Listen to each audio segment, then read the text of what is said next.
he positions himself as this deficit hawk, which is just an extraordinarily, that's really a shameless claim by President Biden, because the truth is that he's been the worst deficit president so far we've had in our entire history on an annualized basis.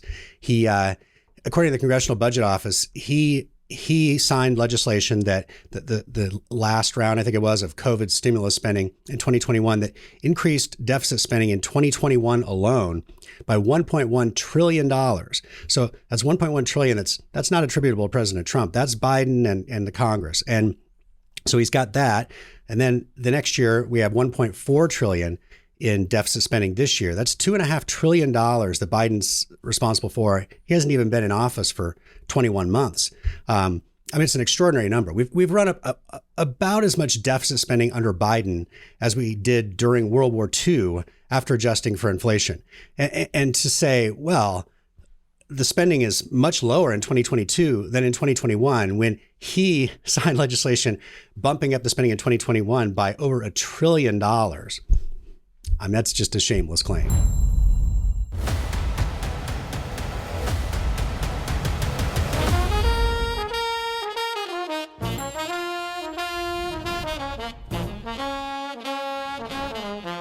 Howdy, everyone, and welcome back to Moment of Truth, the podcast of American Moment. My name is Saurabh Sharma. I'm the president of American Moment, and this week it's just me. I don't know where Nick is. I'm having another baby. I have no idea.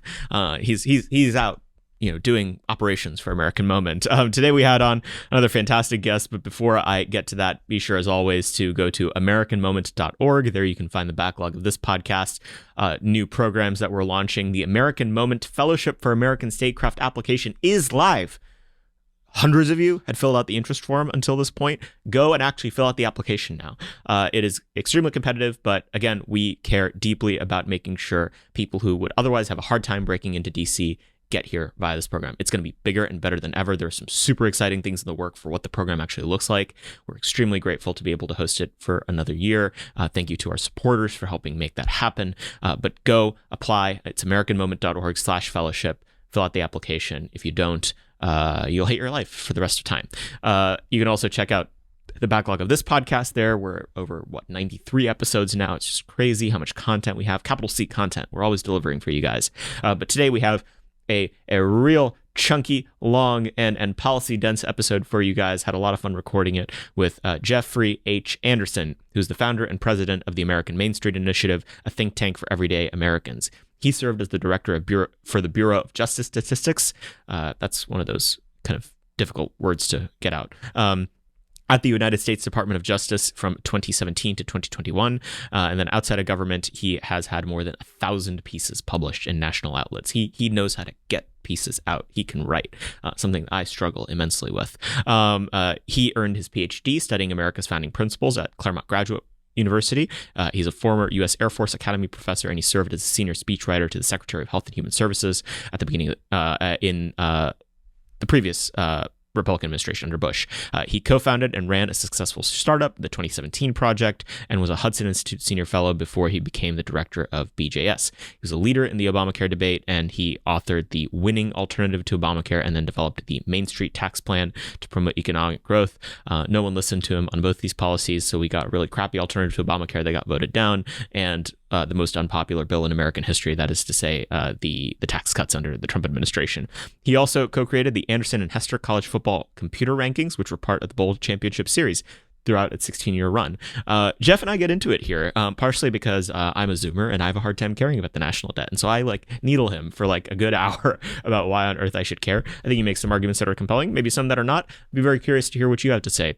Be sure, as always, to rate and review the podcast. And if you rate it 5 stars and ask a question or have a comment, we'll read it out here on the show. But we'll go now to Jeff Anderson, the president and founder of the American Main Street Initiative. Jeff, thank you for coming on the podcast. My pleasure. It's good to be here. I'm always curious to hear how people got to the point where they are today. You have a very interesting career where you've been, opposing some of the dumber ideas of the left and the stupider ideas of the right for a long time. Tell us the story. How'd you end up doing everything that you do today? Well, I'm an Air Force brat. My dad flew B-52s, and we moved all around the country. I think we lived in 12 places or something like that growing up. So I've got the edge on you. I've lived in 14. Oh, you do have the edge. We both have spent some time in Texas, though. That's right. I've been anywhere from like the deep South to Southern California to North Dakota. Lived in every region of the country except the Northeast, and I think that has been advantageous actually, because I feel like I have a better sense of America than I otherwise would have if I had, say, been born and raised inside the Beltway, like a lot of people here. When I was in college at the University of Washington, I'm a big sports fan, big college football fan. I developed a college football computer ranking system that a few years later ended up being used by the Bowl Championship Series to decide which teams would play in the national championship game. It was one of the components. We had a 5.6% say, I think, during most of the run. Yeah. And right out of college, I worked for Kellogg's, actually, at the cereal company as a sales rep.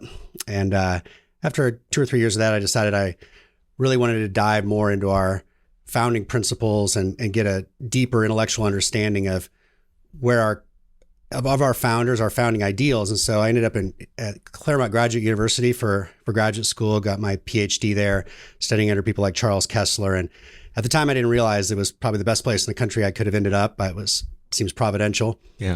From there, I went to the Air Force Academy and taught as a political science professor for about 6 years, American government and political philosophy.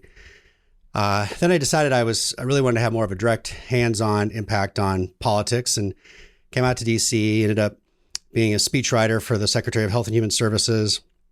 Later on, I helped found and ran a group called the 2017 Project, a small group pushing policy ideas for the year 2017.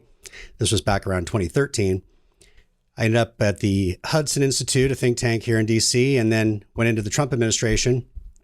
And I worked briefly as the director of the Office of Health Reform before sliding over and spent more than 3 years as the director of the Bureau of Justice Statistics.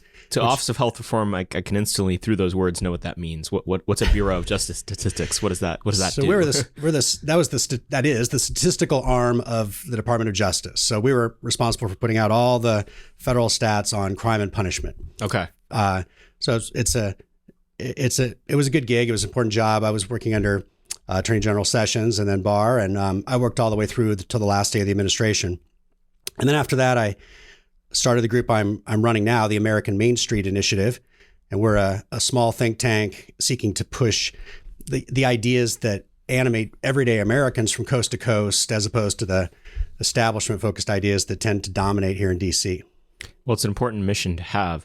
One of the casus belli for you to come on for this episode is just a few days ago, we had the State of the Union.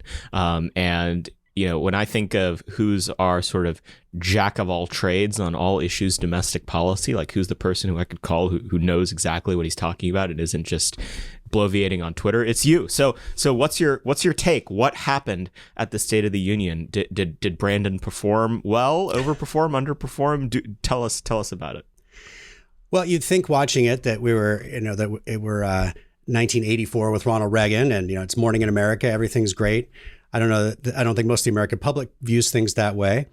I do think Biden does succeed in giving off a good sort of working class vibe, concern for middle class Americans. I'll give him credit that he seemed to value work in the speech, which is something that many on the left seem to have abandoned that notion and seem to think that if people can just subside on government payments and recreational drugs, that's a perfect way of life. Biden clearly doesn't subscribe to that. His picture of things, I think, was something of a fantasy in many respects. Right off the bat, he said that January 6th, 2021 was the greatest threat to democracy since the Civil War, which apparently World War II wasn't all that much of a threat to democracy. That's a pretty amazing statement. Later on, he took credit as being a deficit hawk when, in fact, he's been the worst deficit president so far on an annualized basis in the history of the country. So, it was sort of par for the course in many ways, I think. So all that strikes me as facially likely, but he said things and had fancy sounding numbers, and I want to go through a little bit and disabuse people of the notion of the relative strength or weakness of the Biden economy. Let's start with jobs. We jokingly put together at American Moment sort of a bingo card ahead of the State of the Union of what we imagined a lot of the shibboleths that would come up is if someone had used it as a drinking game, they'd be dead. It was quite on the money. And one of the little sections we had was quote unquote most jobs ever. I think he has some statistics saying he's added more jobs in X period of time than any president. Is that true? If it's true, how is it misleading? If it's not misleading, then why shouldn't Republicans give him his due? Well, it's one of the most irrelevant statements ever, I think. I mean, when you shut down the economy during COVID and you say small businesses can't operate and everybody has to stay locked up in their houses and nobody's working. We have these huge supply chain problems. And then now, a couple of years later, we actually have more people working. I mean, that's not exactly a great achievement. I mean, we're still struggling. I think everybody sees it from time to time with a shortage of workers. It's really a failure to get workers back into the workforce. I think should be the line of criticism against the Biden administration with, the ridiculously long and over generous unemployment checks that, both President Trump and Biden were, and obviously Congress were complicit in that. But I mean, when you pay people more in unemployment than many of them make to work, people are generally going to do the calculation and say, well, I don't think I'll go to work. And so everywhere you go, you find, especially like in, the service sector and fast food restaurants, places like that, still got help wanted signs all over the place. So I think we're low on unemployment now. I don't think it's a selling point to say we have low unemployment now. I saw this somewhere in relation to what the Fed's likely to do on monetary policy, but aren't we sitting at the lowest unemployment since the 1960s? It's something like the putative numbers like 3.4%. Why is that misleading? Well, again, I think you got a lot of people who just left the workforce during COVID. They said, all right, well, everything's shut down.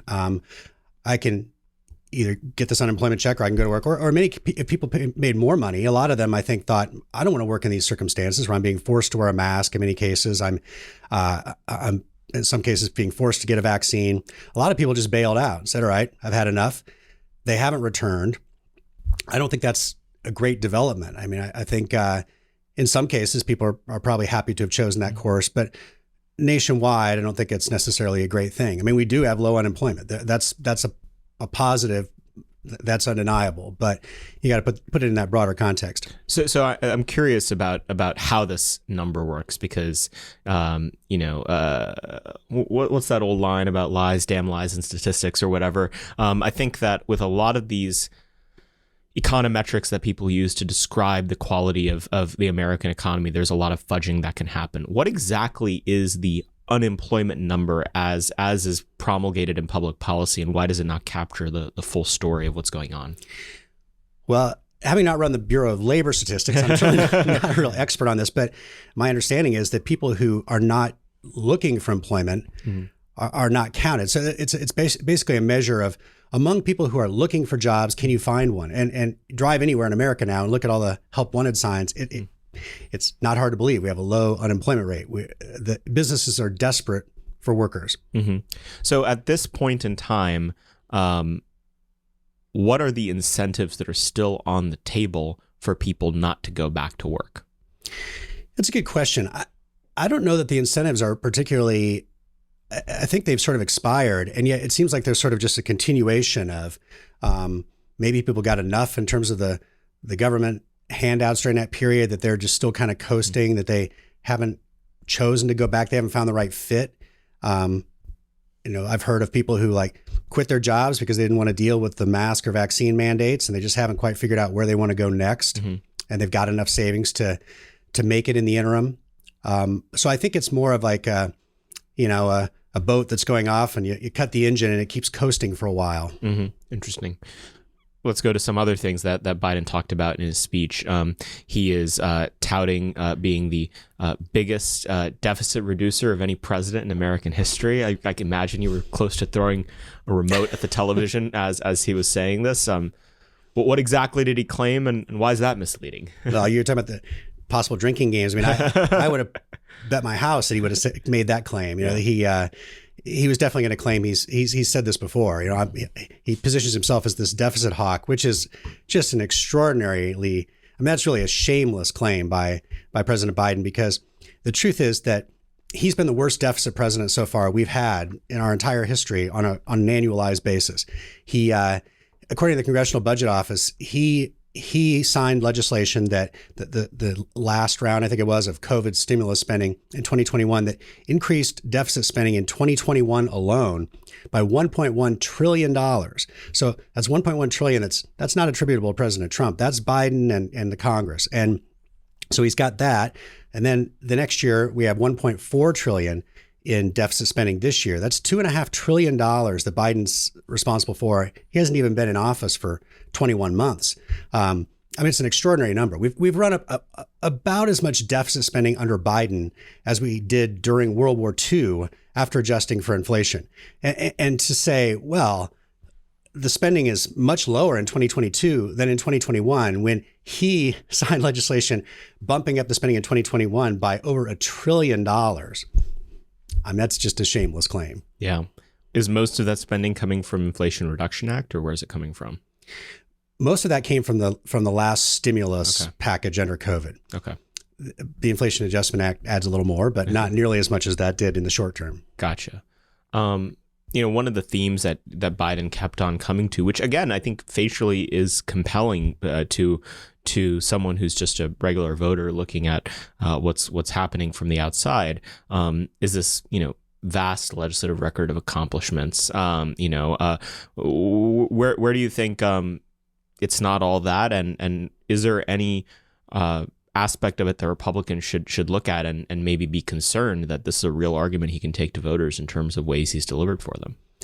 I don't think most of this is particularly attractive to voters. I mean, ever since Biden got into office, he's been attempting to satisfy the desires of the left wing of the Democratic Party, which is now ascendant.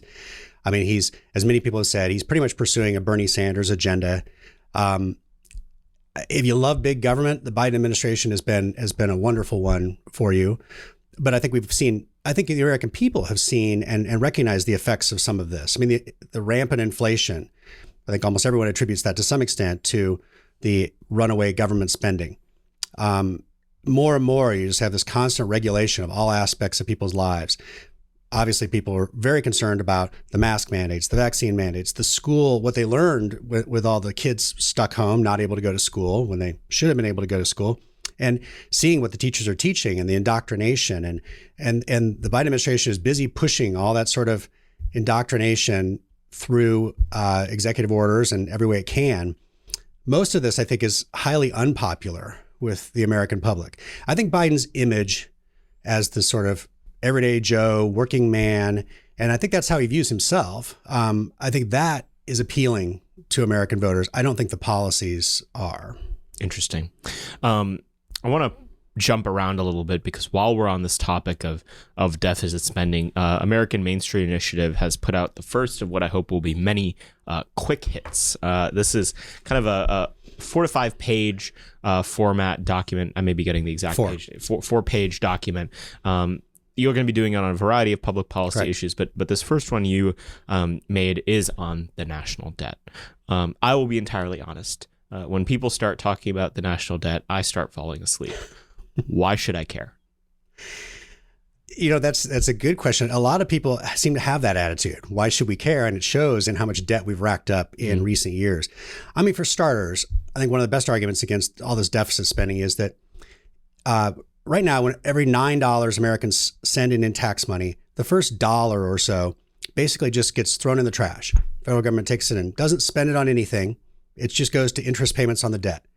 I mean, if you get forced to pay $9,000 in federal income tax, the first $1,000 is basically just wasted. I mean, that's a lot of money. This is costing Americans big time. And the only reason it's only that low is because we've had historically low interest rates now for quite some time until very recently. They're still pretty low historically. They start rising along with the rising debt. You're going to have larger and larger shares of your tax revenue just going to nothing. I think someone told me recently the cost of servicing our debt per year is now greater than the budget of the Pentagon. It's not quite there yet, but it's over, as of 2022, it's over $500 billion. Basically just went in the trash. Yeah. And this is not like, an individual person borrowing money to buy a house or Walt Disney borrowing a bunch of money to build Disneyland or something like this. I mean, a house appreciates over time more often than not. It's something tangible. this is like an individual person or family who just decides, let's just go on a spending spree. Mm-hmm. Let's just go to the mall and we'll just buy whatever we want, and we'll put it all on the credit card, and every month we'll pay the absolute minimum we can, and we'll just get deeper and deeper into debt. Anybody would think that's a problem. Mm-hmm. It's a problem for a country as well. And it's a very serious problem. It's getting so much worse. I mean, to put it in perspective, when Ross Perot ran for president in 1992, and he managed to get 19% of the popular vote, mostly by talking about our out of control spending under George H.W. Bush. And it was bad. And trade policy.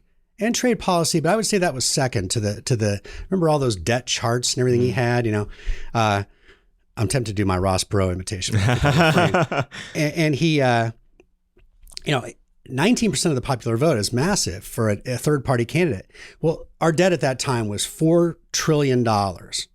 We're now at $31 trillion 30 years later. I mean, we stay on the same pace. If we run up as much debt over the next 30 years and the next 30 years as we have been, we'll be at $1.5 quadrillion in debt, which sounds like a fake number, right? I mean, it's 1,000 trillions. That's where we're headed. So, but here's the thing. There were fiscal conservatives and reformers that were raising just as much hell about the 4 trillion as they are today about the 30 trillion. And it's not obvious to me that the catastrophization that they may have been making at 4 trillion actually came to pass. Well, I think some of that's the low interest rates. Okay. I mean, the percentage of Americans' tax money that goes, again, basically just into the trash to pay for interest payments on the debt hasn't really risen a whole lot from back in that general Perot era because interest rates dropped so much. But that's not a perpetual thing. Mm-hmm. I mean, it's going to get worse in that regard. I mean, Thomas Jefferson talked about how, in terms of things that lead to wretchedness and oppression, the four horse of the apocalypse or I forget what he said exactly. The four horsemen of the apocalypse. The lead horse is debt. Mm-hmm. And this is last days of Rome kind of stuff. It's not just our culture in which we see signs of like being kind of like the last days of Rome. It's a total inability to control our spending. I mean, let's in recent years, let's talk about how in 2020 alone, I mean, Bob Beamon at the 1968 Summer Olympics in Mexico City. At that point, Beamon was an American, still alive, I think. Nobody had ever jumped in the history of humanity. Nobody had ever long jumped 27 and a half feet. Beamon soars into the air. He clears 27 and a half, clears 28, clears 28 and a half, clears 29, comes down at 29, 2 3/4 or something like that. One of the most unbelievable moments in the history of humanity to have this unbelievably perfectly timed jump and hit over 29 feet. Well, in 2020, the federal government apparently doing its best Beamon impersonation. We had never had a $1.5 trillion deficit. So they soar past $1.5 trillion, past $2 trillion, past $2.5 trillion, and land at $3.1 trillion. For every $10 in tax revenue that came in 2020, the government spent 19. And this is how far we are from a balanced budget. It's crazy. And then we spent more money in 2021 than we did in 2020. And in terms of spending, 2022 is our third worst year on the book. So it's 2022 is the bronze medal year, with 2021 being the gold and 2020 the silver, if you want to put it in Olympic terms. And this is what Biden's talking about as far as being proud of his deficit record. So one more point of context, that in 2020, we had more deficit spending in that 1 year alone than we did during all of World War II, even after adjusting for inflation. And that's unbelievable. Mm-hmm. We also had more in 2020 than we had from the end of World War II until 1982. A 36-year span of deficits after adjusting for inflation were smaller than the 1 year deficits of 2020. So I'd like to talk about the overall trend too, but I'll throw it back to you first. Well, so I'll take it. I'll take your point that it is the historically low interest rates over the last 20-year period that made the deficit more tenable. I mean, we did basically balance the budget in 1996, right? Well, I think it was slightly later than that. Yeah, 1998. Maybe it was under Kasich when he was head of the Senate Budget Committee. He makes a big noise, song and dance about it. Or well, it was Gingrich coming in and fulfilling the contract with America, and Bill Clinton going along with it. Right, so. And so it's not ancient history that we balanced the budget, but point being, this rising deficit, if it can only be sustained with low interest rates. Yeah, interest rates are jacked up right now, but we know that all the pressures in the economy from Wall Street are going to be to drive those interest rates back down as quickly as possible as soon as it feels like inflation is a little bit under control. So we could easily see rates get low again. And at that point, again, the thing I keep on coming back to, as someone who wants to believe that the national debt is a big problem, is that all of the arguments that were made when it was $4 trillion are the same as the arguments that are made today when it's $30 trillion. And it doesn't seem like all of the horrible things that were going to happen have happened yet. Well, what were the horrible things that were alleged? I don't know. It's we can default on the debt and runaway inflation and we've the seen currency is inflation, going to. right? I mean, we've seen the worst inflation in 40 years. Runaway inflation is a very particular term, and the idea that eventually we're going to lose our reserve currency status, the dollar's going to be worthless. Yeah. We're going to be Zimbabwe. I mean, why have the worst predictions of deficit hawks not come to pass in this intervening period of time? Well, I do think it's pretty bad. I mean, part of it is I think the American public doesn't realize how much it's costing them. Again, when every $9 in taxes you spend, $1 is useless. You didn't really have to spend that. If we could have kept our books balanced, you'd be, 11% wealthier in terms of how much tax revenue you had to give in every year. That's a big deal. But politicians don't talk about that a whole lot. We've got the concern of having a lot of the debt is owed to other countries. The Chinese and the Japanese are the two who have the largest shares of our debt that we owe them. They're our creditors, over $1 trillion each. I don't think that's necessarily a great thing. It's just like, again, all the things that everyday Americans get frustrated by, where like the government doesn't think it should have to abide by the principles that Americans have been taught to believe in across their lives. Everyone knows you shouldn't just run up endless credit card debt. And yet, like, establishment Republicans in D.C., along with seemingly almost all Democrats there used to be blue dog Democrats, people who really cared about the deficits. And President Clinton's presidency was one of the best periods of late, as you said, well, the best of late. But nowadays, practically everybody on the left seems to not care about the debt. And yet, of course, it's a problem when you're just running up constant debt and it gets more and more expensive every year, a higher and higher percentage of your tax revenues going to this and no end in sight. I mean, it's like this. Let me talk about the trend just a little bit. I mean, it's understandable out of World War II that we would have had some debt. We're fighting a two-front war against Imperial Japan and Nazi Germany. So after World War II, in inflation-adjusted dollars, we had about $3 trillion in debt. Thanks to the work of statesmen of both parties, we went from $3 trillion down to $1.5 trillion in inflation-adjusted. All these are inflation-adjusted figures by 1974. But then the Great Society programs, which were passed in the mid-'60s, Lyndon Johnson and mostly the Democrats, namely Medicare and Medicaid, they had kicked in by then. At that point, they were about 7% of all tax revenues. Now they're over 30% of all tax revenues. Well, so from 1974, we'd cut the post-World War II debt in half. By 1986, it was back up to World War II levels. Then we had a period of fiscal responsibility under Gingrich and Clinton in the late 90s. And then the Congressional Budget Office came out and said, we're going to have all these surpluses. No need to worry about this stuff anymore. They were wildly off by like $10 trillion in their estimates over a decade. What did they assume? I don't really know exactly what they assumed, but it was clearly fantasy. I mean, they're predicting surpluses for like 7 of the next 10 years. It turns out we were in debt all 10 of the next 10 years and a total of $10 trillion. I mean, you can't miss by much more than that. The CBO always misses horribly and never goes back and talks about how nobody appraises how they did retroactively. So by 2008, we're to double the post-World War II debt. By 2014, we're triple. By 2019, I'm getting confused because by 2019, we're actually 5 times. By 2020, we went up to 6 times. So I mean, there's a chart in here in the quick hits about just showing how, right now we're 6 times World War II levels of debt after adjusting for inflation, and it's 12 times where we were in 1974. I mean, if this isn't runaway debt, I don't know what is. And the one out of every $9 in tax revenue that goes to nothing is just going to get bigger and bigger and bigger. And that's a ton of money. And when you're talking about over $500 billion compared to, like, that's getting to be, it's not going to be long before it's bigger than the defense budget. So, okay, if one of every $9 is being spent, we can just keep borrowing money. Why can't we do that? I mean, again, debt to GDP ratio is one of these things that I think people used to always, peg as like a catastrophic metric. It's like, well, once you go 1-to-1 debt to GDP ratio, that's when things are really bad. Once you go, whatever. Again, it doesn't feel like all of those claims have necessarily been substantiated, but what's to prevent?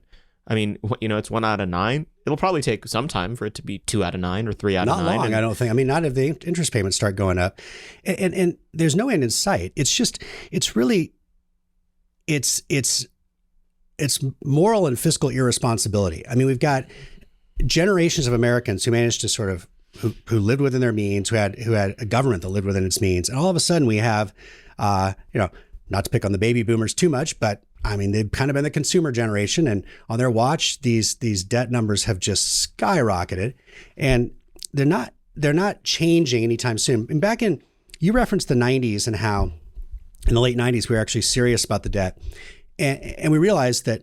Well, let me talk about another aspect of it, that most of the spending is on autopilot. This is not spending that Congress debates and decides what can we afford, what can we allocate to certain programs. Except for that one time where they, got the world record long jump with all the COVID stimulus. Okay. And so I don't know that you want them debating and deciding, because it sounds like... Well, they did decide to pile an extraordinary amount of new spending on in 2020, 2021, to some extent 2022. Yeah, this is also, I think, one of these interesting things. Like, deficit hawks have historically said, we're running on autopilot. Congress needs to debate these things. That'll be a natural limiting factor. No, it's not. Not obvious to me that, like, when Congress debates this stuff, it decides to be really fiscally disciplined. It's like, no, it decides to blow out spending some more.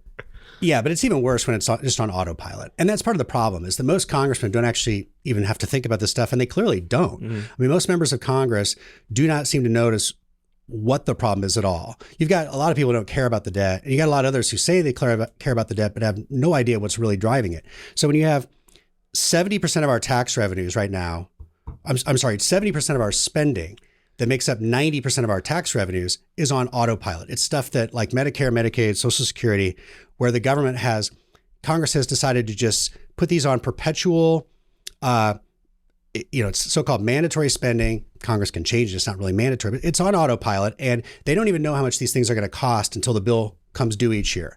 And then you've got this minority of spending left that Congress actually debates, so-called discretionary spending, which includes things like national defense.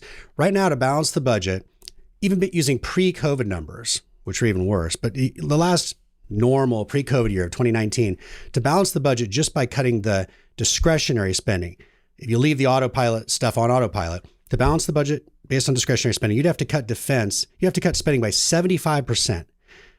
You'd probably have to cut defense by about 75%. I mean, that's just, you obviously can't do something like that. And so at the State of the Union, when you have Biden accusing the Republicans of wanting to cut Social Security and Medicare, and then the Republicans saying, oh, no, we're not for that at all. And everybody stands up and applauds when everyone seems to agree that Biden says Medicare and Social Security are off the table. Well, if those are off the table, then there's no solution on the debt.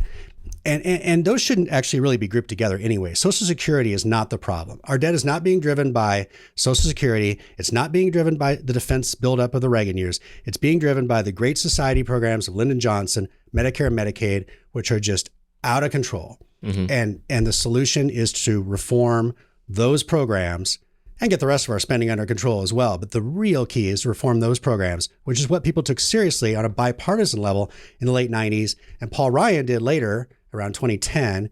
But right now, both parties, for the moment at least, have abandoned thoughts on all this.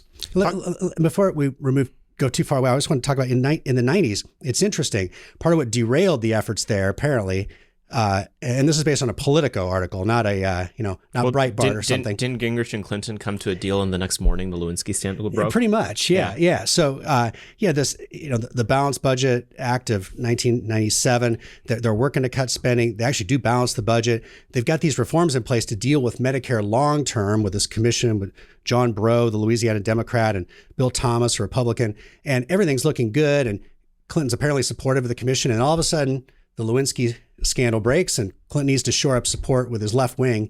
He turns on the commission, says, I reject this. And it's just been runaway spending ever since then. I mean, the worst presidents in our history on debt have been, in order so far per year, Joe Biden, Donald Trump, Barack Obama, and George W. Bush, followed by HW. But 4 of those 5 are post 2000. So it's ugly now. It's going to get a lot uglier. And we're really just in denial about it. We don't quite feel it yet because, like you say, nobody's coming and saying, all right, we demand all the money at once. That's not going to happen. But it's just going to get worse and worse. So you said something interesting, which is that, usually when people talk about this basket of issues with our spending, they say Social Security and Medicare. But you're saying these two things should be separated out and that Social Security is actually not that big a problem when it comes to our fiscal state. Say more about that. Why is that the case? Yeah, I think Republicans miss the boat on this all the time. Social Security, whatever people's philosophical misgivings with it, when FDR put this into place in the back in the 30s, it was put on autopilot, but there was a dedicated funding stream that paid for it. You had payroll taxes under Social Security that are big enough that they have sustained, they've covered Social Security's costs all along from the beginning. In fact, Social Security has run a surplus continually from the beginning. And people have paid into that. People have paid into Social Security. When people start talking about cutting Social Security or capping Social Security, saying at certain income levels you shouldn't get it, people should be upset about that because this is sort of implicit contract that you paid in, you should be able to draw out.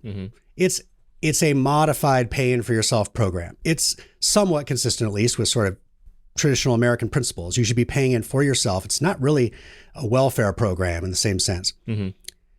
So Social Security is not a problem other than the fact that it does need to be tweaked a little bit. When the retirement age when it was put into place, was below 90 years ago or close to it, was 65. Yeah. We've since raised it to 67. While there's about as many people now who live to be 75, about as high a percentage of the population who live to be 75 as lived to be 65 then. I mean, we've got to sensibly raise the retirement age a little bit gradually, not like for people who are right on the cusp of receiving it, but for people who are 10, 20, 30 years out. And that is not a big deal if politicians would just simply explain these facts to the American public. Medicare is a totally different animal. Well, so right. So this is always the most compelling thing I've always heard from Social Security reformers is that Social Security, at its conception by FDR, the most progressive president in American history, was timed to, I believe it was like 6 months to a year after the median age of death. Like it was like you were likely to die at like 64 and a half, the median American was, and the average age of Social Security kicking in was 65. Right. So the actuarial tables, like in consonance with the math on making the program work, are very different today, because some through technological innovation and everything, we have people living longer and longer lives, and so now it's the median age of death is like 10 years north of, or at least 5. It's different men and women, north of the median age of. So most people will dip into Social Security. And part of the way that the math used to work is, and that you could keep a defined benefit structure was that variation. I mean, what would the retirement age need to be today to make the math work? And why do people talk about Social Security becoming insolvent in a couple of decades? What's the issue there? All it really means is that rather than running a surplus for decades and decades, bringing in more than it needed, we're going to hit a point in about a dozen years where it will stop running a surplus and it will start going into debt in a very slight way at first, and then it would get worse if we don't deal with it. Has it been holding on to that cash in the meantime, or does that money get spent elsewhere by the government? Well, the federal government has been, it used to be, I'm old enough to remember when they used to have Social Security on one part of the books and the rest of the budget on another because Social Security was supposed to be its own thing, self-sustaining. And then they realized, well, we got all this extra money slushing around over here. Let's put it over here and make the budget deficit look a little better. So, they've been playing some of those games. But I don't think it even requires a very drastic move. I mean, you could probably, I haven't run the numbers, but I think you could probably raise the retirement age to, maybe 69 or 70 in the short term, maybe far off into the future, start moving it into, 71, 72, and the problem would be solved. Social Security is, as much as a giant federal program can be well designed, it's pretty well designed, and it's designed pretty much in terms of American principles. Again, you pay in for yourself, and but again, Medicare very different. Okay, so we're not trying to drive grandma in a shopping cart off the cliff for Social Security.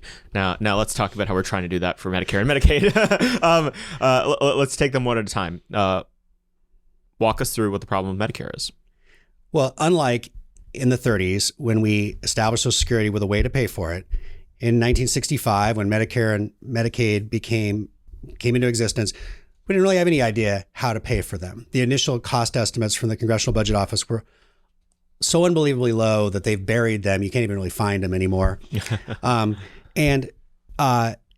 sure enough, it has the cost of these programs has skyrocketed so much. Again, to the point where in 1975, we spent 5 times as much on defense as we did on Medicare and Medicaid combined, 5 times as much on defense.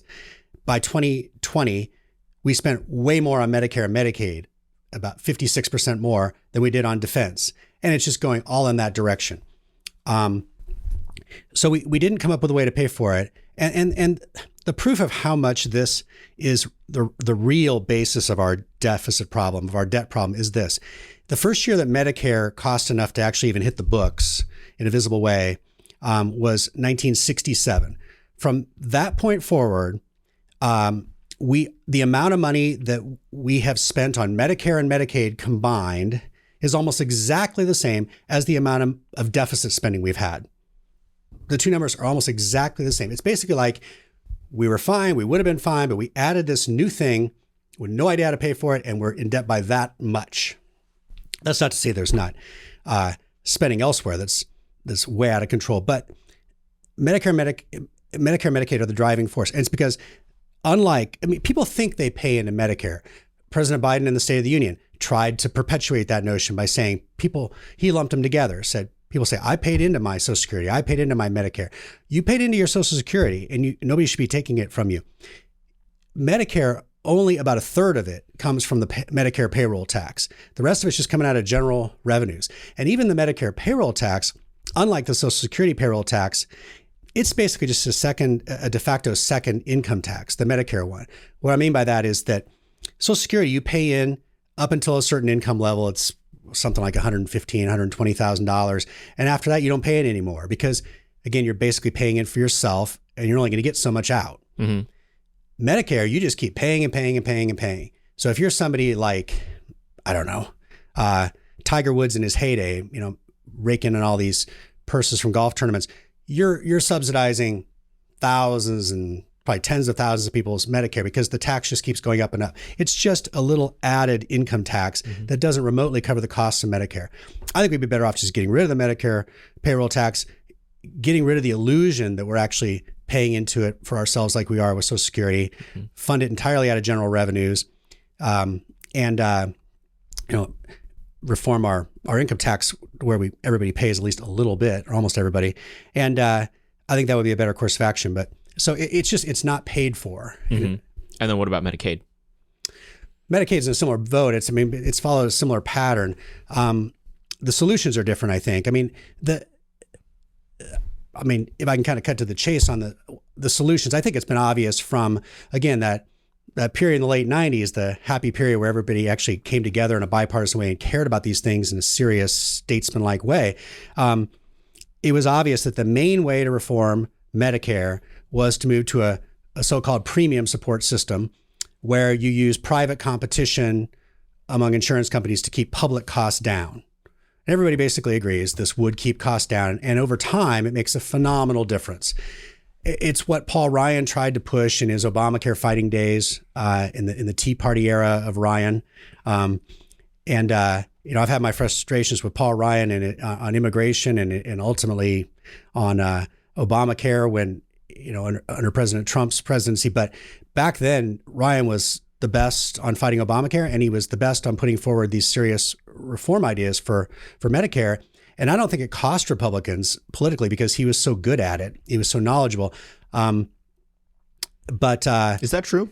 The ad that one of the political ads that people remember to this day is, Paul Ryan shoving grandma off a cliff. Was his sort of deficit hawkery, his austerity posture damaging to Republicans' national political prospects? That's conventional wisdom. Do you remember what the Tea Party cared about? The Tea Party was a force, and the Tea Party cared about debt and Obamacare, or Obamacare and debt, whichever order. I mean, those were the two things, and they were very much hand in hand with all this new rampant spending. I would say immigration was very high up there as well. I would say that came a little later. I don't think that was as much. That was kind of that came to the forefront more when you had the Gang of Eight, and Rubio was trying to, and others were trying to push that, and Jeff Sessions was a one-man bulwark in the Senate. I mean, one of the great performances anybody's ever had in the Senate, I think. But I'm not saying immigration wasn't there for the initial Tea Party movement, but I think it was mostly frustration and out of control government spending and regulation like Obamacare. And I mean, debt can be a potent political issue, as we've seen with Perot, as we saw with the Tea Party. I mean, Obama lost 64 seats in the House election from the Tea Party. People say the Tea Party didn't influence the 2016 election. I was at the South Carolina Tea Party convention in January of 2015, and it was supposedly the biggest in the country, the biggest Tea Party convention in the country. 3 future presidential candidates spoke at that convention: Ted Cruz, Ben Carson, and Donald Trump. I remember being outside and watching the Trump plane go by with Trump written on the bottom of it. And those 3 guys ended up with 72.5% of the Republican primary vote the next year, almost 3/4 over, all the people who were supposed to get the votes. But Donald Trump was one of 2 out of the 17 candidates that said he wasn't going to touch Social Security and Medicare. Well, Trump was he had his own spin on the Tea Party. I mean, he definitely was never remotely a deficit hawk. And he did take it sort of in different directions. This is the Republican Party, not the Conservative Party. I mean, that was a winning message. That was what the majority of Republican voters wanted, it seems like. Yeah, and there's no question that was not a point of emphasis with Trump. But he also, though, he got a lot of Tea Party type support, And so my point is just, I think the Tea Party had more influence on the 2016 election than people tend to think. Where were we before that, though? I kind of lost. Well, talking about Medicare and Medicaid and some of the reform proposals. So, okay, so there's a giant Medicare and Medicaid shaped hole in our federal books. That is the primary engine driving the deficit. If you talk about cutting these programs, you will lose elections. It's not about cutting. It's about, again, Ryan was successful enough with pushing this message that after having pushed it for a couple years, Romney was willing to tap Ryan for his vice presidential pick. But he lost. I mean, Romney didn't always have the best political judgment, but I would say that was actually a pretty good move. Now, what happened to Ryan after that is another question. He seems to have become Romnified, and I think deep down Ryan probably knows he should have run for president. And rather than leaving the field to the man who launched the Obamacare prototype in Massachusetts to run in an Obamacare Senate election. But I think we can blame the Romney loss to Obama pretty much entirely on Romney, who failed to play offense or defense in the campaign, and kind of just brought in the prevent defense after a strong first debate performance. I mean, Obama cleaned Romney's clock in all the close states, and but I don't think the Republicans gained politically from their fiscal seriousness, but I don't think they lost either. But it took somebody with the knowledge of a Ryan to make that possible and being articulate enough. But ultimately, I think you got to have a bipartisan effort on this. You've got to have a return of something like the old blue dog Democrats, the Democrats who actually cared about fiscal restraint and were very much in existence in the late 90s. Bill Clinton was kind of one of them, and they are just non-existent right now. You can't reform these things from the standpoint of one party, because you'll have the other side like Biden at the State of the Union trying to demagogue the point and say, oh, you just want to cut this. No, Medicare has to be reformed using the premium support model where private insurers compete for the business of these people. The government gives a particular amount of money. Insurers take their chances. It would not reduce the quality of care, it would give good quality care. It would just make it so much more fiscally sound. And both sides of the aisle know this when they're being serious. Medicaid, a huge part of the problem is simply that for every dollar a state spends on Medicaid, they get between $1 and $9 of federal money. So what's the incentive? Spend as much as you can to get more and more federal money. If you ever decide to get rid of some of the waste in your Medicaid program at the state level, for every dollar of waste that you cut, you lose at least half the savings. In some cases, close to 90% of the savings just go back to the federal government. There's no incentive. I think the simple tweak of simply saying each state's going to get a given amount for Medicaid from the federal government, a sensible amount, and it's not going to be dependent on what each state spends itself. That would make a huge difference. But look, I mean, you can see the other side of the ledger on that, which is hey, we're going to team up on this. The national government's going to put in some, and you states, you have to do your part as well. You can see the sort of like folk logic that would go into a structure like that to begin with. Obviously, it has its consequences, but I mean, I assume there's consequences. I mean, you could get a collective action problem where it's like, well, states are incentivized to spend as little as possible. And the national government, you'll still have politicians getting elected on the promise of spending more and more. So, at least right now, there's a limiting factor on how much the feds will spend because it's correlated with how much the state level politicians will spend. And the state level politicians at least have to usually kind of balance their budgets. I mean, it doesn't seem as straightforward as you're making it out. Well, I think the incentive is very perverse. I mean, all the way down to states will hire lawyers and consultants to try to make it look like their Medicaid spending is higher than it is to get even more federal money that they then don't spend on Medicaid, but on other stuff. I mean, this is a classic example of something we see all the time. The federal government, the typical American is far more clever and smarter than the federal government. And so federal bureaucrats and policymakers constantly put these things in motion and act like they can't foresee the consequences of these kinds of things. Oh, if states get more and more, if they don't get any of the savings when they cut, well, they might not cut. If the more they spend, the more they get from us, they're going to spend more and more. It's just like with the, with the unemployment benefits under COVID. Only the federal government could sit back and think, nobody's going to notice they could get $30,000 from not working rather than in some cases less than $30,000 for working. Mm-hmm. And it won't change their behavior. Well, no. Mm-hmm. The people on the ground, whether it's like just honest American citizens to crooks, we see this all the time with the government's inability to deal with crime. They're much more clever. Only policymakers in Washington, D.C. are so unable to foresee the consequences of the incentives they put in place. Mm-hmm. Interesting.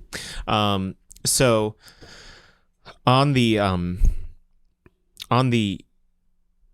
cost of these healthcare programs, one of the things that I've been talking to people about lately is how private industry actually takes advantage of the way some of these programs are structured in order to accrue as much of those dollars to themselves as possible. Do you think that's fair? Do you think that it is big pharma lobbying and some of these health insurance companies that are incentivized for these programs to be as cost insensitive as possible because they get to privatize those gains, even though all of the expenditures are socialized in terms of the cost to every American? Well, I definitely think big pharma's a villain in this. I think the big hospital lobby is a villain in this. I mean, you see this consolidation of hospitals. We used to have a lot more hospitals in America per capita, a lot more hospital beds. And it was part of the problem in COVID, actually. And we had a lot more small hospitals, privately owned hospitals. Now you have these giant corporate entities. Practically any time you see the consolidation and centralization of power and money, it does not work out well for the everyday American. And so you have these giant hospital conglomerates with these big hospitals, but there's fewer and fewer beds per person. They jack up the cost. Is there anything more obscene than the hospital bills that people encounter if you really had to pay it, like what's allegedly the cost, and they put some phony number down and then it ends up that the insurer or the government ends up paying some tiny fraction of a ridiculous number that's still pretty ridiculous. So I think there's fairness to that, but the hospitals are one element in a healthcare system that has titanic players in it. So you have health insurers, which are much more consolidated than hospitals, and you have big pharma that's extremely consolidated as well. Right. Isn't it only these giant hospital conglomerates that can push and pull with those other entities in the pool too? It's always the argument, right? The bigger you are, the more you can negotiate and everything. But there's all these perverse incentives. What it comes down to in our healthcare system is that there's very little incentive to control costs. When you go in, the hospital is going to get paid whatever they want. I mean, anytime Americans have to actually shop for their choices and they decide, is this worth it or not? They're looking for good value. Businesses will offer good value. They'll compete and it keeps costs down. It's the free market. And in healthcare, we just really don't have that. I mean, you walk in and you even experience it in terms of the customer service that you walk in and often, I'm sure you've encountered this, hospital offices or doctor's offices or hospitals will treat you like you're not really the payer. You're just somebody who's the middleman between them and the insurance money they're going to get or the government money they're going to get. That's empirically true, right? Well, yeah, but you get treated like that. Yeah. So you have to, at some point in the system actually have somebody who cares about the cost. If you do something like the premium support model for Medicare, you end up with insurance companies who have to make a profit bidding on, all right, what do we think we can cover here? And we'll offer the most attractive package we can. The government picks the winner. And this is the way you keep costs down. You bring in these market influences, these market forces. Right now, Medicare, I mean, when I used to write speeches for Secretary Mike Leavitt at HHS, he would talk all the time about how Medicare is better than anyone else at one thing, sending out checks. Mm-hmm. That's what it does well. It just, the bills come in, Medicare pays, sight unseen. At the end of the year, Congress looks and goes, oh, that's how much was spent on Medicare. Mm-hmm. So you think that Medicare should be allowed to negotiate with, say, big pharma companies and stuff like that? No, that's Biden's idea, not mine. Why not? That's, again, it's not, I don't trust the federal government to do anything particularly well and negotiate or anything else. I mean, actually, one of the small things that was actually sort of done right was in under George W. Bush, whatever people think of his prescription drug add-on to Medicare, it was set up pretty well, where it had market forces. And as a result, the costs came in way below what the CBO estimated. Mm-hmm. But rather than saying, oh, well, look, this actually worked far better than a lot of people thought, or rather than people on the left saying it worked far better than we thought, it's just purely an ideological matter. They do not like market forces working in that manner. Mm-hmm. They want the government to exercise that power. So this is, again, interesting because it's one of those things that seems facially straightforward. It's like, Medicare is negotiating on behalf of millions of customers, and they should, the drug companies, should have to compete on pricing for, the medication that's being purchased under that. Well, why is that wrong? I don't think Medicare. They always do things in a way that's like, you squeeze the balloon, it comes out another direction. Mm-hmm. They'll do it in a manner where the people they're negotiating with will just take it out of something else, somewhere else. I mean, so all of a sudden the people who are not on Medicare will get hit more or whatever. Or certainly there's the obvious result that you'll end up with, if you're going to pay less for things, you're not going to get as much, or you're not going to get the cutting edge things, cutting edge treatments, what have you. But I just don't think the government can ever do this in a way where they can anticipate the consequences. Mm-hmm. And again, we have a track record of how the other model of introducing the market forces in the early 2000s actually worked. So why mess with it? When we occasionally have something the federal government does and it does it not as badly as it does other things, we probably ought to stick with it. Mm-hmm. So you said that I think we're looking at, for every $10 of revenue that the government brings in, it's spending 19. That was in 2020. It was in 2020. The largest margin that's ever been. It feels like we're a long way away from, a couple of congressmen getting together, tinkering with the budget a little bit, getting it evened out. What is the politically realistic path to winding down that deficit over the next few decades? Like, for starters, you have to have people, we need office holders to actually start telling the truth to the American public and taking these matters seriously. When we had a president, I mean, Bill Clinton is by far not remotely my favorite president, but let's give some credit where it's due. And we have a president like Clinton before he decided to turn tail with the Lewinsky thing. No pun intended. And then we have Gingrich working with him and determined to get the budget down in a Republican Congress. Good things can actually happen. So, and by the way, it's interesting that you look historically, we've had the most success when it comes to deficits when we have a Republican Congress, but we have more success with a Republican Congress and a Democratic president than when we have a Republican president. The worst scenario has been Democratic president, Democratic Congress. But the best scenario has been Democratic president, Republican Congress. That's when it seems like the Republicans have enough leverage to force the Democrats to be serious. Well, it's usually under the very specific conditions. That Democratic president was elected, they blew out spending in their first few years when they had a Democratic Congress. Then they get a Republican Congress, and then they're trying to run for re-election as president, so they need to shore up their fiscal conservative credentials, and so they negotiate with them. Well, that happened with Clinton. I don't know if there's another example. I mean, Obama certainly never tacked in another direction. But we got the sequester and everything under Obama. But that was awfully minimal. I mean, that was nothing like what we did in the 90s. Yeah. How do we actually, in a stepwise way, wind down this massive deficit in a way that's politically sensible? Right. I think you got to have people start to tell the truth, paint the picture of where we're at. Why does it matter? How do we get here? So what we're trying to do with our quick hits. And then you're going to have both parties actually take this seriously. Maybe not in equal measure, but I mean, to some extent. I do think the debt and the fiscal irresponsibility on the part of the federal government is so appalling to most Americans that it does have political traction. But you have the counterbalancing political potency of I want to protect what's mine. I want to protect my Medicare, Medicaid. One thing we haven't talked at all about is the tax ramifications of all of this. The left's solution to this is let's just raise taxes. Well, in real per capita dollars, so in inflation adjusted dollars based on how many people there are in America. I mean, you should expect the government probably to be bigger when the country's bigger. Real per capita dollars, the government now collects 3.5 times as much tax revenue as it did at the end of World War II. 3.5 times over and above population growth and inflation. 2022 was the government brought in more money than it ever has. It still ran a $1.4 trillion deficit. So you've got, we don't have a taxing problem, except that maybe they're too high. We have a spending problem. Over that same time, when taxes went up 3.5 times, spending went up 7-fold. We have a spending problem, and it's out of control. So we need both sides to take that seriously, and then to start actually focusing on what the real problems are. That it's first and foremost Medicare and Medicaid, and when you have people talking about let's just have a balanced budget amendment. Well, if you leave those things on autopilot, all a balanced budget amendment's going to do is require us to either have, cut more than half of defense or raise taxes substantially. Is that really where we want to go? Mm-hmm. And we still want to solve the problem of the autopilot that's just getting worse all the time.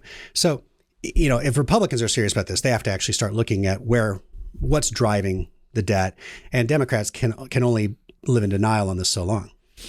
I want to pivot now to a slightly different topic. One of the things that you've written a lot about since you started American Main Street Initiative has been the disastrous COVID policies across the country in a variety of ways. I think there's a bunch of different ways we could go to this, but one that I know is very near and dear to your heart in terms of just evidence of the total failures of our policymaking class is masks. First of all, is there anywhere in America that still has to mask that I don't know about? I mean, I don't mask on a daily basis, but is it still a live issue anywhere? Well, practically anybody who goes into a doctor's office or any kind of medical center right now. And there's still people who, there's a couple school districts that have mandated masks this winter. There are still some mask mandates around. Thankfully, Bernie Sanders was wearing it at the State of the Union. I noticed that. Yeah, it is N95 on.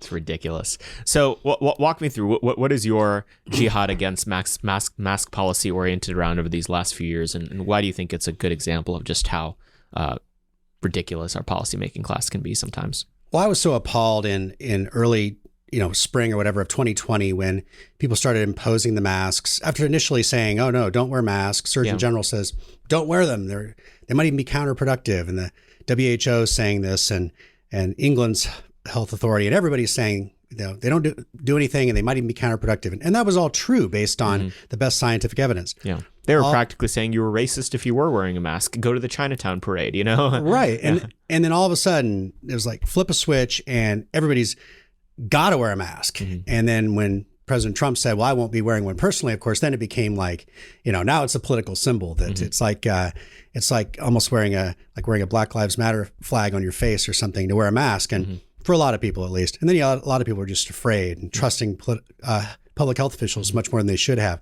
But I was just appalled at, I was hoping to see the resistance from Americans that, no, this is not how we live. We show our faces. We live in a republic. We live in a country that respects our rights, our God-given rights, and the author of liberty, as my country says, is not did not mean for us to have these foreign objects on our faces. We should be feeling the sun and the wind. And it'd be one thing if they really worked and if we were facing the Black Plague or something, but they don't. And I did a deep dive into the research because I really wanted to know that question. But even if they did work, I think the failure on the part of public health officials and the executives, really mostly governors, and then ultimately Biden, their failure to think through the downside of this is just amazing. I mean, human communication is a big deal. And to act like when you can't see the smiles on someone's face, when babies can't see people's mouths move, when adolescents are sitting there they're already awkward enough or communicating now through masks, when all of it is so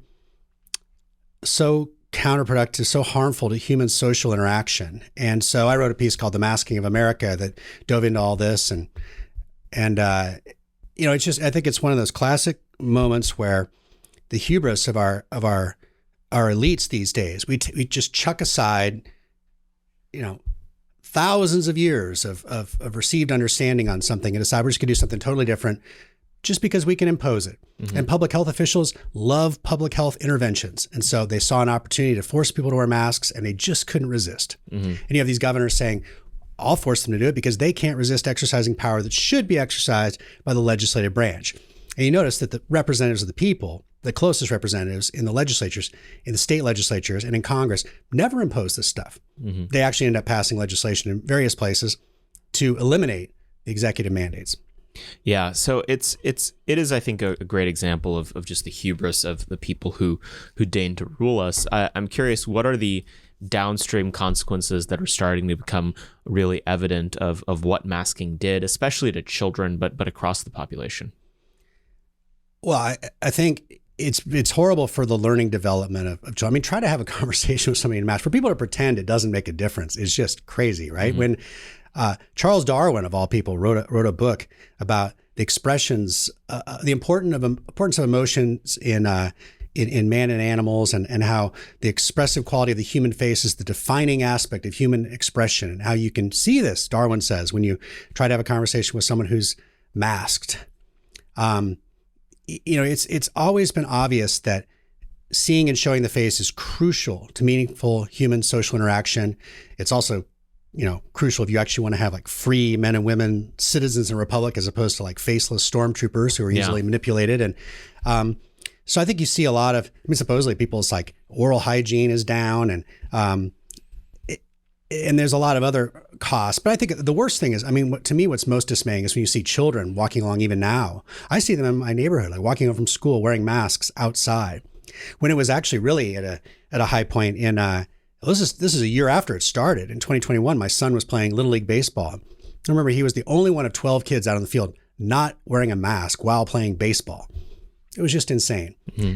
So, and it's so un-American. I was waiting for the pushback, and I think that it's probably one of the things I'm most glad to have written, because I think it was one of the efforts, many other people as well, that caused people to say, yeah, there really is something messed up about this. Why are we ceding all this authority to public health officials who really don't understand the whole of human existence at all? Mm-hmm. And in this case, are actually denying even the medical science on the issue at hand. I want to go back to your time in the Trump administration, because obviously the experience of personnel in that administration is something that animates a lot of what we do. When did you first enter the administration? What role were you in? And what did you see on the ground the second you got there? Oh, I was initially the director of the Office of Health Reform, and that was in, I guess, it was either March or April of, probably March of 2017. Mm-hmm. So you were 2 months after the admin started, you were in there? Yeah. Okay. Yeah. What I saw initially at Tom Price's Health and Human Services is just a lot of horrible political appointees, frankly. Mm-hmm. It was the effort to repeal and replace Obamacare was and there's been no bigger political failure across the last couple decades, I don't think, than that. It was And was the idea that atrocious. A lot of those HHS appointees were supposed to sort of take point on different elements of that process? Was that sort of the mandate of that first V1 HHS was to steer that process? I don't think they were really steering much of anything. They were taking orders from the Domestic Policy Council in the White House and from higher ups in the White House, and who in turn were working with some rather junior heads of major committees in the House and then also in the Senate. And all the people who seem to know anything about healthcare just seem to kind of disappear or stand by the wayside. Paul Ryan was Speaker of the House, and he had been just outstanding in the initial Obamacare debates, but he all of a sudden just sort of went AWOL. Mm-hmm. And so what they ended up with was, and this had never been an issue that Trump had cared personally about. You could tell on the campaign trail, and it showed. It wasn't like he had somebody who really knew what he was doing or she was doing to lead the effort. What they ended up with, to kind of make a long story short, is a repeal and replace package that was so bad I mean, Why was it bad? Well, it would have done nothing to repeal Obamacare. All the worst elements of Obamacare would have stayed in place. New bad elements would have been introduced that would have raised costs even further in some cases, many cases probably. And then you just would have had this bipartisan gloss on this horrible legislation. I mean, across the years, I fought this Obamacare fight from the very beginning, from 2009 onward. And I would sometimes imagine how bad could an establishment-based alternative end up looking like. I never thought it could be nearly as bad as the one that emerged. But there was no bipartisan element on the table to fix Obamacare, was it? No, in the beginning of the Trump administration. I mean, it was going to be just Republicans focused on it, right? Yeah, you would have thought it was a bipartisan thing. We would have thought it was Democrats leading the negotiations in terms of how bad it turned out. I mean, so in terms of the things that it maintained that were the worst parts of Obamacare, what were some of those? Well, the things that drove up the costs in Obamacare, and HHS did a study that showed this. The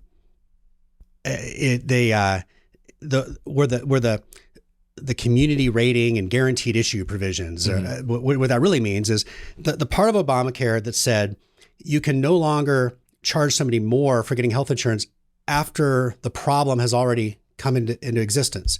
Kind of the equivalent in health insurance of allowing someone to buy homeowners insurance after their house is on fire.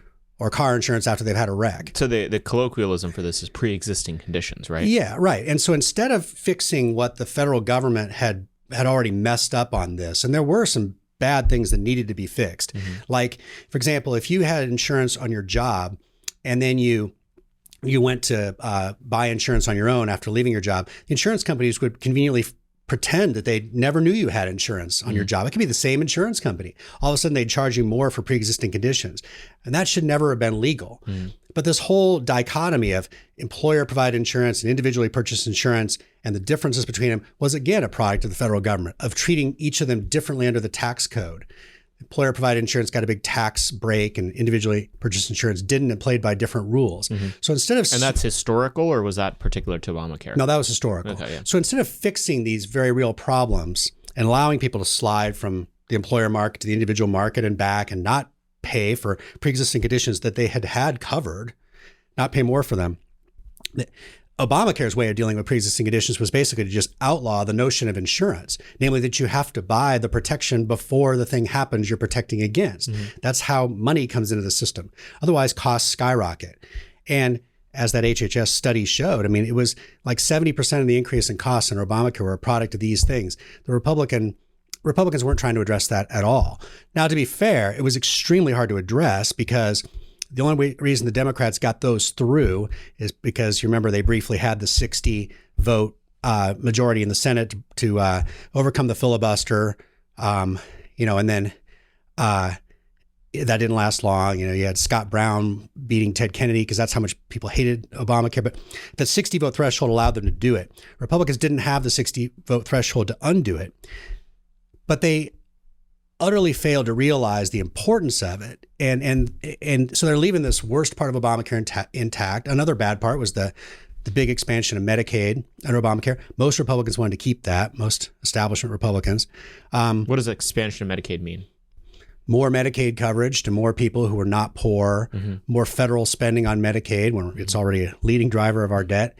So Republicans were going after none of the worst things in Obamacare. And then they were ready to throw themselves a parade and claim to have repealed and replaced it, which would have been just nauseating. What was the new stuff they were trying to add in that would have exacerbated the problems? It was comparatively small potatoes compared to what was just being left. But I don't remember all the specifics, but we used to run analysis about how, I was running things that showed that the insurance companies are now offering this price. You're basically guaranteeing this much money. Well, the insurers are going to go up to there. You're going to have a huge increase in costs in a lot of places. It would actually make Obamacare worse in a lot of ways. And then on top of that, it was always an issue that Republicans had been united in opposing Obamacare. Now they're going to kind of make it a hybrid, a bipartisan effort. And I frankly think John McCain did the country a favor by saying, yeah, I think that's right, down on it. So, okay. Republican president gets elected in a few years. In broad strokes, what is the good Republican healthcare plan that can reasonably pass look like?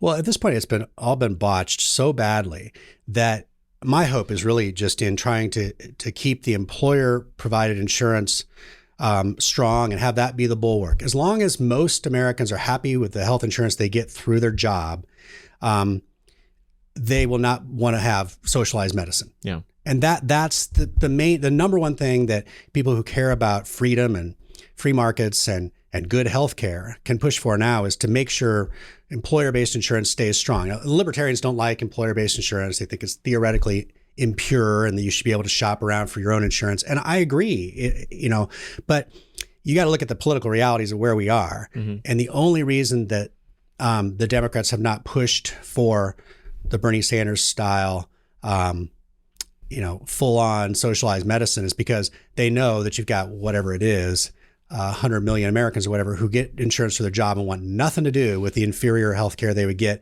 as a result. Now, in a really rosy scenario, you could have a president who comes in, really understands the issue, and is willing to take on the Obamacare pre-existing conditions rules and say, we need to make insurance legal again with healthcare. Obamacare basically outlaws something that goes back at least to the Renaissance. This great idea if you pay in because you don't know what's going to happen, and then if something bad happens, you're covered. And they said, no, don't worry about paying in. And then when something bad happens, you'll be covered anyway. So insurers just jack up the premiums to extraordinary degrees where insurance is now so unaffordable. So you have to have somebody who's willing to make the case publicly that the pre-existing conditions parts of Obamacare are the worst part of Obamacare. But that's going to be coming from like almost a total standstill for someone to do that at this point.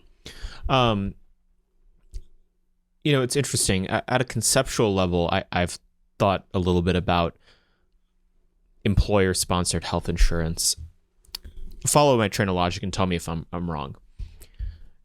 Employer-sponsored health insurance made a lot of sense as as the American economy was really maturing in the middle of the 20th century, because you could generally expect that someone would be with their employer for several decades, and that employer had a interest in someone's long-term health and well-being, because all of the time that they were investing into their employee in training in terms of building them up would be wasted if the employee got sick or was unhealthy. And so in an interesting way, really the ideal win condition for employers was really healthy employees, not just competing to give the best health insurance, because they were actually interested in their long-term health, not just giving them a ton of goodies for when they need to go to the doctor or when they need to buy pharmaceutical medication. Now we live in an economy where someone is likely to switch jobs at least a dozen times in their career. That incentive structure has broken down, and I can't help but wonder if the logic tree goes that you have an economy where people are going to constantly bounce from job to job over the course of their career, which I don't think is necessarily a good thing. I do think some level of stability in people's career is part of the American dream. If that's the case, does the employer-sponsored model no longer work from an incentive structure? Well, I think it still works, because even if you switch jobs, people want a job that has good health insurance coverage, and they'll demand it in most cases. But coverage is almost missing the point. It's if you're at the point of coverage, it means something has gone wrong and now you need to pay for it. Well, health insurance. Right. Health insurance. Well, the point I'm making is that I get the sense that employers used to have an interest in their employees' health, and now their interest is in providing the best health insurance. Those are two different things. Yeah, I guess I don't really know how much I believe that employers really thought too much about their employees' health all along. They always wanted to provide the incentive structure they needed to keep employees happy. And not to say they didn't care, but I think that the motivating thing was to make sure people had the insurance they needed. And I think that's still basically true. I mean, I see what you're saying. I agree that like there's more of a natural tie to the employer when you have a career with IBM or whatever with one employer. I think this is especially operative on the blue collar end. These his employers had an incentive to provide work conditions that didn't wear down their bodies as much and everything, and then also ensuring that they were taken care of in a way that they'd be able to still work at the factory in 40 years or whatever, and that's broken down a lot. Yeah, I still think though that as long as employees are demanding good insurance for the employers will offer it, and it is theoretically better, I agree, to have people go shop for their own insurance separate from their job, and be able to carry that with them in a portable way throughout their lives. But Obamacare has made that basically impossible, because you cannot go buy your own insurance now without all of the Obamacare rules coming into effect, which includes other people don't have to buy the insurance to claim it. And so the people who do buy it pay the extravagant costs necessary to cover other people who are not paying in. So Obamacare's ruined the market for individually purchased insurance. And unless you have a Republican president and Congress that is willing to say that, and we need to repeal these pre-existing conditions, parts of Obamacare, and we need to replace them with pre-existing conditions legislation that's consistent with actual insurance and actually works, all you're left with is the choice between employer-provided insurance and socialized medicine. And in that scenario, give me employer-provided insurance, any day of the week and twice on Sundays. I think employer-provided insurance has always made more sense, though, also than a lot of people who are looking for sort of theoretical purity on the right have wanted to admit. I mean, it's one of these sort of quasi-organic things that worked out pretty well. Again, there is a federal government hand in it, though. Like the federal government didn't want to allow wage increases and bidding wars during the worker shortages of World War II. And so they started allowing companies to offer this, and they gave a tax break for employer-based insurance that they did not give to individually purchased insurance. And that is the root of the problem that's haunted us. And instead of equalizing that tax treatment and allowing individual insurance to prosper, we now have Obamacare effectively outlawing individual insurance, and the government controls all that. And all we're left with is the bulwark against socialized medicine. Yeah. What is the best country, it's a first world country, on healthcare? I don't actually know. I've never really come across one I thought seemed particularly attractive. I mean, we still have the best healthcare, I think. And so what's the most choices if you can afford it? All the other alternatives. I mean, you hear people praise like Singapore's system. I certainly wouldn't want to be in Great Britain. I don't know. I mean, I don't think most of these, most of the socialized models are an absolute nightmare. Look how hard, just for a little taste of it, how hard it was for people to get in to see the doctor during the COVID period. You're seeing, the effects of that still. And I was pretty shocked to see something I was reading the other day, that the excess mortality rate in America in 2022 was apparently 15% higher, according to the article I read. I didn't have a chance to independently check it, but excess mortality is 15% higher in 2022 than pre-COVID in 2019. So you're having these lingering effects of people not getting in for healthcare treatment during the COVID period and denying, regular visits. And it's not, the best evidence that this is not long COVID is that Sweden, which of course followed the model of every other society in all of human history and just, didn't pretend that they could artificially stop a highly infectious virus, they have not had the excess mortality of late. So it suggests it's not long COVID. It's sort of long COVID policy or whatever. Is long COVID real? Oh, yeah, I think long COVID is very much real. Really? It's thankfully it's a minority of people, but yeah, I mean, I've known people firsthand who have some pretty bad lasting effects from COVID. And it's a pretty bad virus. I mean, even though our way of dealing with it was arguably even worse than the virus itself, but it was the worst thing to hit since the Spanish flu of 1918, which was way worse and killed off tons of people in their 20s and 30s and left orphans in its wake, whereas COVID mostly affected people who were toward the end of their lives and not in great health. But the long COVID thing, I think, is real. I mean, how extensive, or I think it's probably hard to sort out in a lot of cases. It's a little bit of a weird thing, but I haven't seen a lot of people talking about it. My sense is that something odd has probably happened to the actuarial tables because of COVID. You have a ton of people that were sort of likely to die at some point in the next 10 years who kind of died all at once. Are there going to be any funny consequences? Not funny, like haha, but like any interesting consequences in public policy because of that over the next few years? I don't know. It's a good question. I mean, I think you would hope that, like, if you have an inordinate number of deaths in one year, that you'd have fewer subsequently, but we're not seeing that. And I think it's because we have fewer than we did at the height of COVID, but we still have a high number in terms of historical norms, apparently. Again, I haven't substantiated that independently, but, because I think we've just let our healthcare system sort of function like our schools during COVID, right? People weren't seeing people face to face. Everything was sort of short-circuited, short-changed. And so I think we see lingering results from that. So I don't know that we're going to even see like a benefit on the other side of this of fewer deaths, to compensate for the earlier deaths. Yeah. Interesting. Okay, you spent the first little bit of the Trump administration at the Office of Health Policy where no one listened to you. And then you went over to the Bureau of Justice Statistics. When did that happen? And what was some of the stuff you got to work on over there? I loved working at the Bureau of Justice Statistics, BJS. We, it was great to put out. And you ran it. Yeah, I ran it. I mean, it was fun to run a federal bureau, and not everybody gets a chance to do that. And so I was very appreciative. Was that Senate confirmed?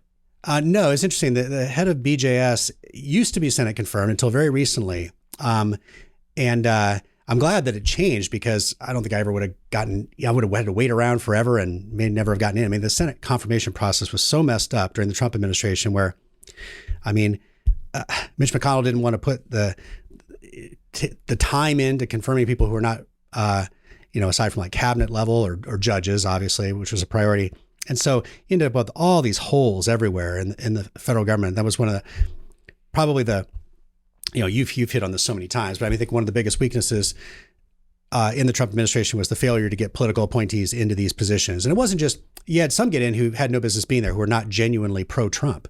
But you had the problem of just holes where there were no political appointees where they should have been there. And so as a result, you had career people running the show. And that's not good for a Republican administration in particular, because the career bureaucrats tend to act a lot like the Democratic political appointees in a lot of cases. I would say, the people at BJS were quite professional, but still there's that leaning. So it was great to put out honest, readable stats on crime and punishment. I was constantly emphasizing we're going to put out stats that the American public cares about, the core stats on crime and punishment. How long do people? For years, the Obama administration stopped publishing reports on how long people actually serve time in prison for various crimes. So I got that going again. Why? It kind of doesn't fit the narrative of mass incarceration when you start looking at how long people actually serve for crimes, which are not exactly draconian levels. So this is like, how much do people actually serve for, having an ounce of pot or whatever? It's like, turns out not at all. Right. How few people are in for that kind of thing in reality, and how even for the most serious crimes, the sentences are, often, I think, surprisingly short in terms of what's served. So we started putting out things like that. We got away, I was always emphasizing, we are not here to serve the criminal justice academics who are somewhere to the left of political science academics. We're here to serve the American public, and we're going to put out the stats they want to see. We're not going to have a trust the experts mentality of vague looking stuff that you just have to sort of trust. We're going to make it crystal clear what we're showing and help people be able to look at it and appraise it with their own eyes. It was great to work with Attorney General Sessions and Attorney General Barr. It was a good place to be. Yeah. What was some of the most shocking stuff that you guys discovered over the course of because running Bureau of Justice Statistics at the time that you were doing it is interesting, because the sort of BLM revolution that happened under Barack Obama would have had its echoes through the justice system, and you would have been able to A, reveal what had been hidden, and B, describe what the consequences of different policies that have been implemented across the country were. What did you find? Yeah, unfortunately, there's a lag time in these federal statistical programs where it takes a long time to collect all of the data from the states and then clean the data and analyze it and get the reports out and everything. So it was hard to actually address some of the stuff in real time of what was happening in 2020, say, summer of 2020, toward the very end of the administration. But still, there was a lot we were able to put out and show that, a lot of the narrative about mass incarceration is really just not backed up by the statistics.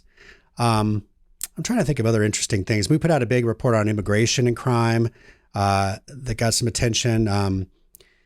What was the upshot? I'm reliably informed that illegal aliens are the most law-abiding people the world has ever seen. Yeah, well, that was one thing we really worked on is you hear that, right? Yeah. You hear that stat. And it turns out that, as best we're able to glean it from the states, and this is a place where often the states don't know or don't keep records of who's a non-citizen, let alone an illegal alien. Mm-hmm. And but we were able to piece it together as well as we could. In one case, we had to pull something off the California government's website because they wouldn't share the data with us.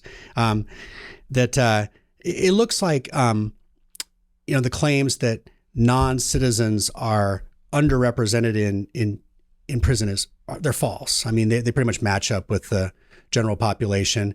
I'm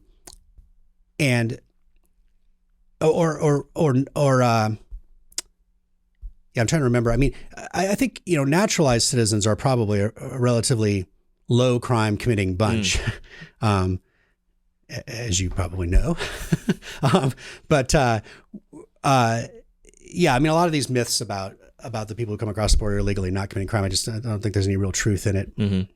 What about the consequences of sort of criminal justice reform policies when it comes to things like drug offenses and stuff like that? Were you guys seeing any red pills, so to speak, on recidivism rates and stuff like that in terms of some of these pieties that people would love to believe about, how I don't think to let them out? Yeah, I think it was limited data that came out that fast, but I think it did lead to greater recidivism. And we put out a great recidivism report when I was toward the beginning of my time there. And we put out a couple others as well. But it tracked prisoners released and did they get arrested again? Mm-hmm. And the number of people who get rearrested is extremely high. Mm-hmm.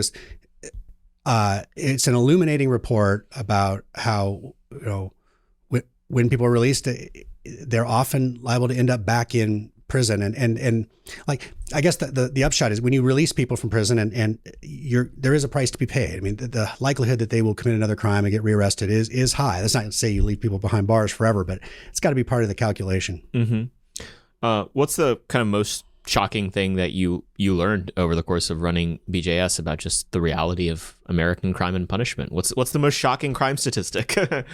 Yeah, it's an interesting question. You'd think I'd have an easy answer for that. I don't think I saw a lot of stats I thought were particularly shocking. It was more the matter of the more you actually just play it straight and try to put out honest stats that are reflective of on the topics Americans care about and policymakers need to know about and not do the bidding of criminal justice academics, the more you realize it just kind of fits the long-standing knowledge we have that when we we've gone through this whole process with crime where we abandoned time-honored notions of policing and what have you in the 60s and 70s, and we ended up with rampant crime. And then it got so bad that New Yorkers of all people were willing to embrace Rudy Giuliani as mayor and Police Chief Bratton and their broken windows policing policy and all the James Q. Wilson stuff and everything. And this worked like a charm. Anybody who went to New York in 1980 versus 2010 or something. It was just night and day. And then we've, of course, forgotten it all and felt the need to relive it. And now we have these tent cities all over the place and, homeless people with drug addicts everywhere and crime on the rise. And, it's, I don't know why we have to relearn these things over and over again, but, I think, I certainly recommend that people check out the BJS reports because we really made a conscious effort to write them in a way that they'd be for the just intellectually engaged everyday American citizen and be meaningful to them. Yeah, that makes a lot of sense. We did put out a report right at the end. I should say that I thought was particularly useful that we released in the last week of the administration that really took a deep dive into who do victims say commit crimes against them and who do the police arrest in terms of demographics. And it showed that there's pretty much, complete overlap between the two groups match. Mm-hmm. And it was done by the senior statistician at BJS, a guy who'd been there since the Reagan administration, mm-hmm. Alan Beck. And he did a great job. And it anyways, very illuminating report, and that may be a subject of our an upcoming quick hits. That'd be great. To close out, you had a very fun personal story that we discussed a little bit before the show that I'd love to hear a little bit more about. Why does Splash Mountain matter to you? So Splash Mountain is this great ride still at Disneyland, not there anymore at Walt Disney World as of like 2 weeks ago or something like that. I think anybody who's been to Disneyland or Walt Disney World is aware of the ride. It began in the 1990s, I think, like early 90s, 92 or something like that, based on the, Brer Bear, Brer Rabbit, Brer Fox, Uncle Remus tales, which are beloved tales and really represent, according to I've read enough of opinions of experts in children's literature. This is like one of the most important works of children's literature ever, Joel Chandler Harris's Uncle Remus tales. And Disney decided that they were somehow offensive, these, humorous tales that are rooted in slave folk tales. I mean, you'd think that they'd be celebrated as like we're bringing forward these folk tales of people whose stories are sometimes forgotten. And so they decided to shut down this ride, which, according to TripAdvisor, was the most popular ride at the Magic Kingdom. Pretty unbelievable you'd shut it down. I mean, it's one of the best examples of the hyper wokeness I've seen, and it really hasn't been publicized a whole lot. And it's so, I feel like fighting for Disney is like almost akin to fighting for baseball, Major League Baseball. It's such a key aspect of Americana. And I used to work, probably we were talking about earlier, I used to work at Disneyland as a ticket seller during graduate school. I loved it. I loved working at a job. And we used to have the cast members, as they called us, would have canoe races before the park opened around Tom Sawyer Island, and which has since been renamed to Disneyland, but still has the name Tom Sawyer Island at Walt Disney World, thankfully. And to get there in the morning before the park opened, we'd actually walk right through Splash Mountain, like through the bowels of it. And you'd see all the different parts of the ride from inside. And I came across this great quote from Walt Disney recently. Back in, I think it was like 1957, he had a film he was introducing on his Disneyland television show called The Liberty Story, celebration of America's founding. And he said, as he introduced it, as you know, Disneyland is a kind of a monument to America and the American way of life.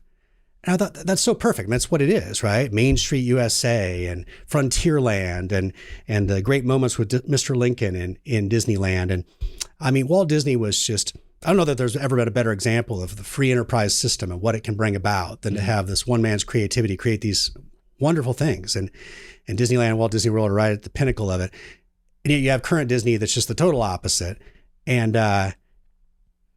so, I mean, like with Splash Mountain, it's interesting that there was a petition in the aftermath of the George Floyd killing that about 20,000 people said, "Oh, we need to close Splash Mountain down." And then another petition started up, and about 100,000 people said, "No, we need to keep Splash Mountain open." Disney decided, "No, and the close complaint is because the song that plays is Song of the South. Well, it's Zippity Doo-Dah, which is an iconic song. I mean, like if the most iconic Disney songs are probably like Chim Chimmery, Zippity Doo-Dah, both of which won Academy Awards for Best Song. And now they've purged that from the park. They won't play Zippity Doo-Dah, which is you really be hard pressed to find anything offensive when you listen to Zippity Doo-Dah. Disney's decided that the movie Song of the South is so offensive that any connection to it whatsoever must be purged. Walt must be rolling over his grave, but I mean, I feel like it's the job of people who love America to try to fight for Disney, not give up on it, because it really is important, I think. But they ought to be called out for this kind of stuff. I mean, it is crazy to shut down that ride. I would think that like if there were a nuclear holocaust or something, and aliens came in a couple 100 years and they tried to resurrect what had happened in America, and they saw newspaper clippings. They said Walt Disney World shut down this ride that was based on slave folk tales. Disney must have been racist, right? In the traditional sense of the word. Yeah, no, it's wild, and it's a real shame. I mean, I have core memories growing up because we used to live in LA and then also lived in Georgia. So, driving down to Florida was super easy for a quick little vacation. I've probably ridden those rides 1,000 times. What did you think of Splash Mountain? It was great. Yeah, it was one of the best. I'm right? kind of a roller coaster head, so anything that gives me adrenaline is good. So, Splash Mountain's pretty tame, but still, it's, it's childhood right there. So it's a huge shame. Jeff, how can people keep up with everything that you're doing? Well, the American Main Street Initiative, we're at AmericanMainStreet.org. Great URL. Oh, thank you. I was shocked we were able to get it. I can't believe nobody had AmericanMainStreet.org. It's actually really pathetic that was available. It means no one's ever cared to get it before. If you want to find the quick hits, you can see them at AmericanMainStreet.org or just that URL/debt. Mm-hmm. Let's see. I'm trying to think what else. We have a Twitter account, but it's not the most active thing. I think our website's probably the best source of information. Mm-hmm.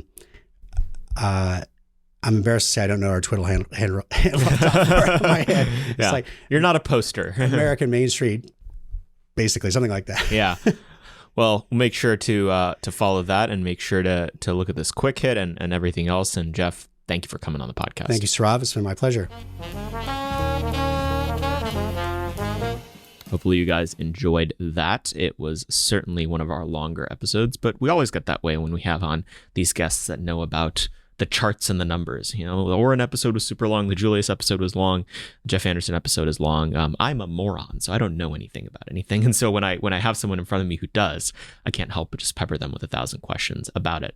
As always, be sure to go to AmericanMoment.org, rate us 5 stars, subscribe on YouTube. We're putting out a ton of clips and shorts and reels on Instagram and Twitter and YouTube. Jake is going crazy. Please go give him a thumbs up and say that he's doing a good job. There's always some fun content there shared around. It's always surprising what goes viral. And we are grateful, as always, that you guys continue to listen to the show. Go to AmericanMoment.org for all of our programs. Go apply for the fellowship. And we will see you guys next week.